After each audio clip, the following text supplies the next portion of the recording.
Hi, you guys. I thought I would just give you a little video of some of the examples of in your Get More Math assignment.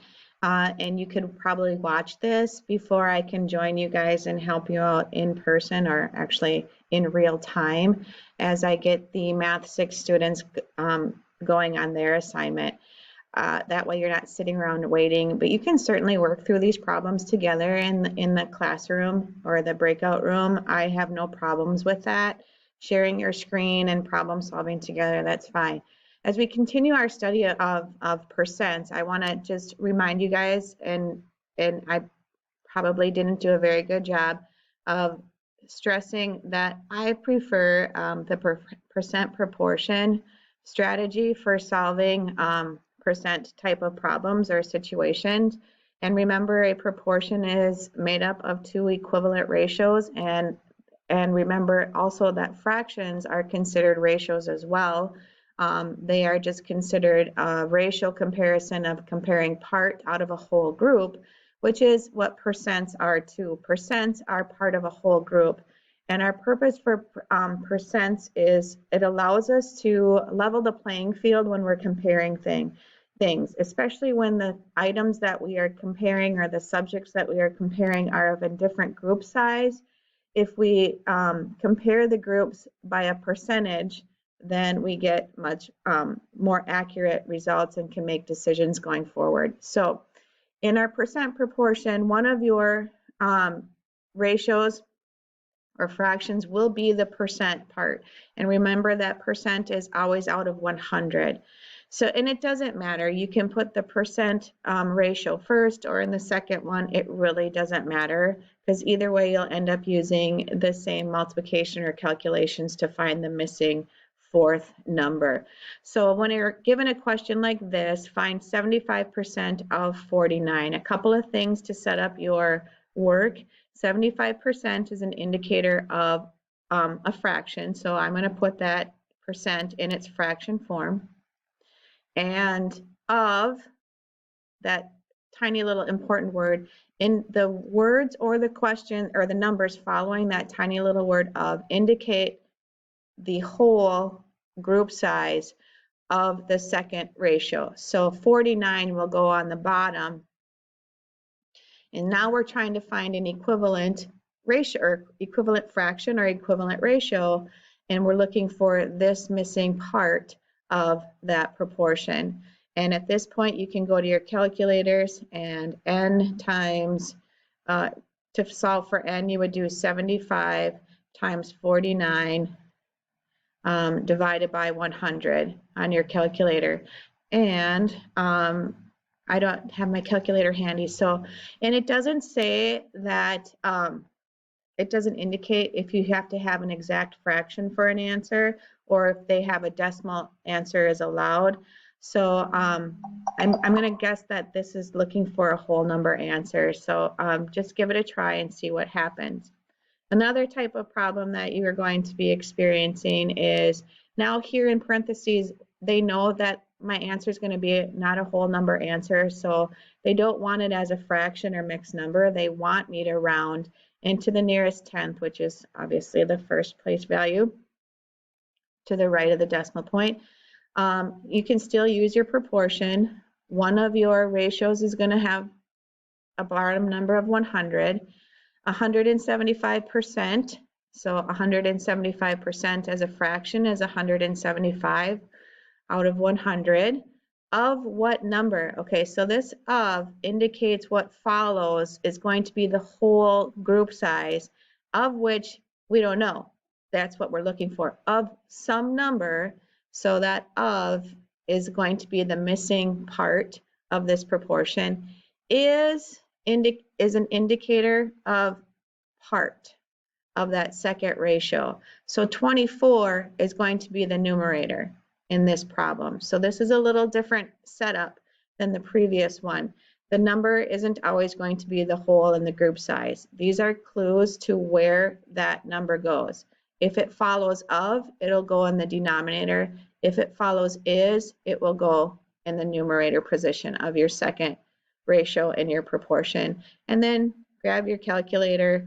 24 times 100 divided by 175. And obviously you're going to get a decimal because they've given you a hint, and your decimal should be rounded to the nearest tenth.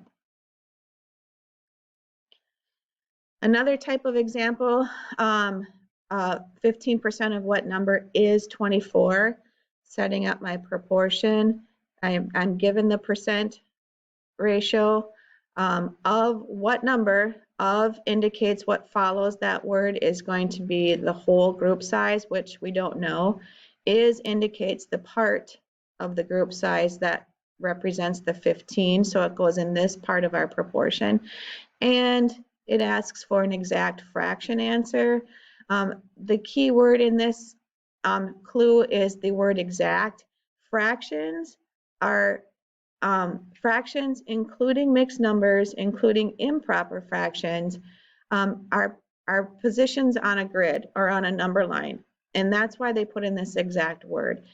Decimals, because decimal answers are rounded, we can't precisely locate those on a grid or on a number line. So therefore, a lot of times your decimal answers are rounded, so it's only in a tiny way kind of an estimated answer to the solution. So when you see this clue, that's what they mean, is that your answer should be a fraction, and they're lumping mixed numbers in with their fraction definition. They're just improper, or they're mixed numbers.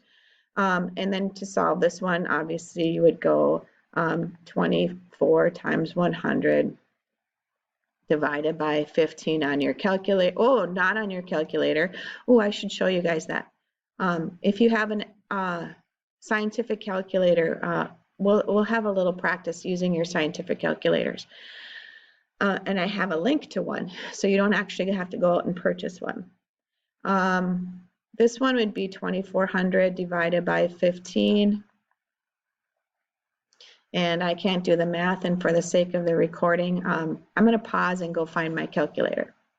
Okay, can't find my handy dandy little calculator, but when I join your session, when I join your room on Friday or during class time when we're practicing this lesson, I will have the link at the ready to share with you guys. Okay, now we have some problem solving. Don't get hung up on the words, but it's still, when you have a percent situation, you can still solve it. And here's the little template. One of them will be your percent out of 100, and the other part of your ration will be is the part of the second ratio given to you in the problem, or is the group size given to you in the problem. So that's kind of the little percent proportion template. A survey of all beings on planet Ellentire found that 60% preferred Kent juice to all other juices. Oh, keyword all, so I know that all of them. So that's my ratio. 60% is going to go here. And if 60 beings preferred Kent juice, so now we don't have that of or is in our word problem, but you have to practice your comprehension skills. 60%, 60 is not percent, 60 is representing what label?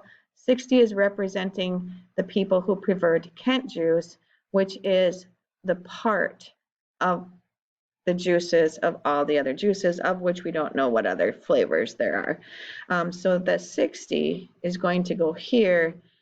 How many beings were surveyed? Another clue word is that what's missing from this proportion is the all together, indicating the whole group. So we are looking for this number here. Grab your calculator. 60 times 100 divided by 16 is going to be 100. I mean, hopefully you guys probably saw that before I did. 60 out of 100 is equivalent to 60 out of 100. Please take note on your word problems if a label is required or not by checking out these gray words. And obviously a label is not required in this answer, so you're good to go on to the next one. A survey of all beings on planet Quect found that 28% preferred Frank juice to all other juices. If 100 beings were surveyed all together, how many of them okay, so as I'm reading this out loud, Okay, again, another question. 28% as a fraction is equal to, well, if 100 people were surveyed, 28 preferred Frank juice. Funny. Okay, let's see if there's another example here that maybe is a little different. A survey of all beings on planet Rue had 30 beings surveyed. So that 30 is going to be the group size. If 15 preferred tot juice, so 15 out of the 30 surveyed preferred tot juice to all other juices, what percent? Oh, here's the clue. So I must be missing the part out of 100 in my percent proportion. Grab your calculator, 15. Now notice here, they're looking for the percent symbol. So you'll have to enter that in as your label. So if you forget to do that, you won't get the smiley faces or the crowns on your answer key. A survey of all beings on planet Aliber found that 30 beings preferred quack juice to all other juices if 100 beings were surveyed. So 30 beings out of 100 surveyed. What percent is that out of 100? Oh, these problems should be a lot tougher for a group like you, but maybe it's just practice. These are, examples are always easier than the actual problems themselves, but it's good practice setting up the proportion correctly. You'll have some questions regarding given diagrams, and this is just a review of the relationships between fractions, decimals, and percents. That's why these questions are thrown in on this lesson. What value is represented by the shaded segment on the number line below? Okay, each whole unit's been divided into 1, 2, 3, 4, 5, 6, 7, 8, 9, 10. And you don't actually have to count it because our decimal system is based on powers of 10. So one whole unit is shaded, and then 1, 2, 3 out of 10. 3 out of 10 have been shaded in the next whole unit space, which 3 divided by 10 is 3/10, so 1.3. And I know that the way they say this, write this as a decimal, that your brain automatically thinks that they only want this part for the answer. 1 3/10 is actually a decimal number. It just has some whole units as part of its answer. So that's all I have for a reminder, and I will be joining you guys shortly to see if there are any questions and we can work through them together. Good luck, and I'll see you soon.